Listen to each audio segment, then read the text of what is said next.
Delegate Ben Klein, represent the 24th House District, which is southern Augusta, Stewart Strap included, Rockbridge, Bath, and about 90% of Amherst.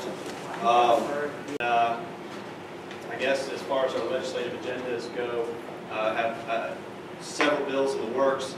The one I have introduced is a bill to make texting and driving a primary offense. It's a problem that has been growing over the past several years. Ask any of your kids who might be teenagers or their friends. It's a growing problem that we need to step up and address. My bill would consider texting while driving a form of reckless driving, which I consider texting while you're trying to drive an automobile to be inherently reckless activity, much more reckless than many of the other things that are in the code that are considered reckless driving, such as passing two cars at once, passing a school bus, driving above 80. Those are all things that are reckless driving. When you look down to text, for every second you're looking down, it's the equivalent of a football field and a half that you're traveling down the road if you're going to speed on the interstate. So you're not just endangering yourself. This is not an issue about individual rights, because I think we all agree that we are strong defenders of individual liberties and freedoms in the General Assembly. This is about protecting you and your families when you're out on the highway, and making our Commonwealth a safe place for us to travel and do business and to raise families. So that's the first bill I've introduced. I have several others, but I'll wait and maybe they'll come up in conversation. But I appreciate the opportunity to be with you tonight and look forward to your questions. Well, good evening. I'm Vicki Bell, I represent the 20th District. That district is part of Augusta County, out that way, and west of here, and part of Nelson County, all of Highland County, and the cities of Stanton and Waynesboro. Thank you all for coming out tonight. It's cold out there, and there's a lot of places you can be, a lot of things you can be doing. It's important. Participation in government is essential if we're going to have good government. It's not up to us. We represent you.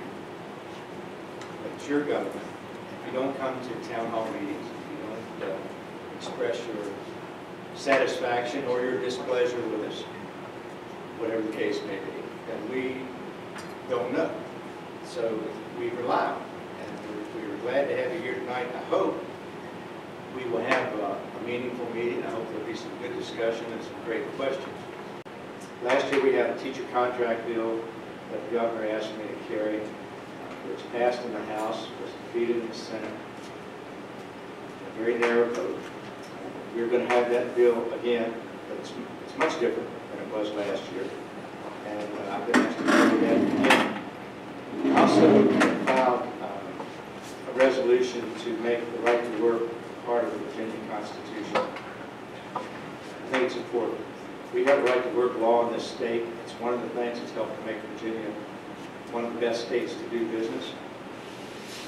But it is a statute, and they can be changed. They can be changed, unfortunately, at the whim of someone who may not feel strongly about the right to work. So I would like to make it more permanent, make it part of the Virginia Constitution. I expect we'll have some interesting dialogue as we try to do that. We generally do. There are some other things, not as significant.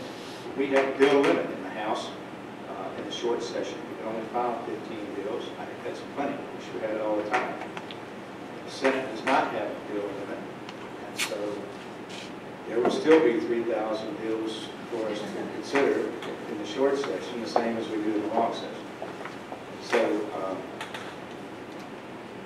hopefully tonight you'll contribute to our knowledge, you'll contribute to the job that we try to do for you with your questions and with your information. I look forward to hearing from you. Let me just touch on two things. I think we really do want to take your questions and save as much time for that, because that is the reason for the meeting tonight.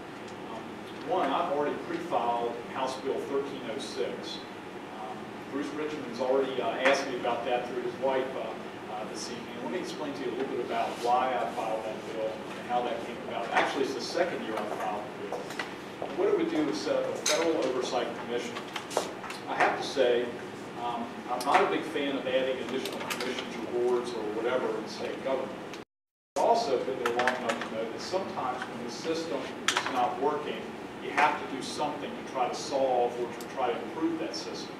One of the problems that state legislators have is that members of Congress and our U.S. senators especially do not pay a lot of attention to what we try to bring to the table as members of the General Assembly to our federal representatives. There's no real formal communication mechanism that the General Assembly has with members of Congress or U.S. senators. There actually used to be in the House of Delegates many, many years ago a federal committee, I forget what they used to call it, where they actually would contact and have dialogue, if you will, with members of the U.S. Senate especially. You may remember that before, I think it was the 17th Amendment to the Constitution, we did not have popular elected members of the U.S. Senate. They were elected by the members of the General Assembly or the members of the state legislature. The reason for that was they were supposed to be the voice of the state in the Congress. The members of the House of Representatives were the people's voice in the Congress.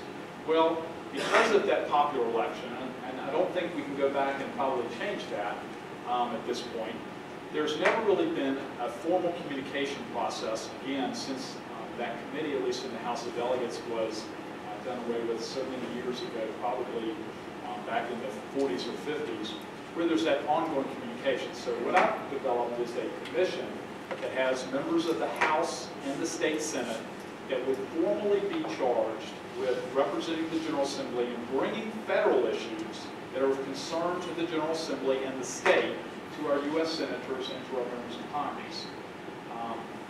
And so that's what that piece of legislation will do. Again, I'm not a big fan of adding boards and commissions. In fact, I chair the subcommittee that votes down most new boards and commissions. But I think I can make a case this year, especially with what's occurred in Washington this past year and with the inaction, that we need a mechanism to really have a voice for the General Assembly and the people's representatives at the state level to our members of Congress. So that's why I'm putting that forward, I think. And that is going to be the main priority bill that I have this year. I'll have some other things, as Ben and Vicki said, and we'll be filing those. But that is when I'm really going to push this year. So be on the lookout for that. It's 1306. And if you've got questions about it, feel free to email me or contact me, because I do think it's important. And again, I have not been able to come up with any other mechanism that I can think of that will really bring that to light so that we can bring really our federal representatives and having that dialogue with the members of the General Assembly and the concerns that we hear from our constituents. Secondarily, Ben mentioned I'm on the Appropriations Committee. A lot of the time and effort that I spend is dealing with the state budget. And we do have a balanced budget. These guys do a great job making sure that we keep Virginia's tax rate low, that we only have the resources that are needed before balancing that state budget.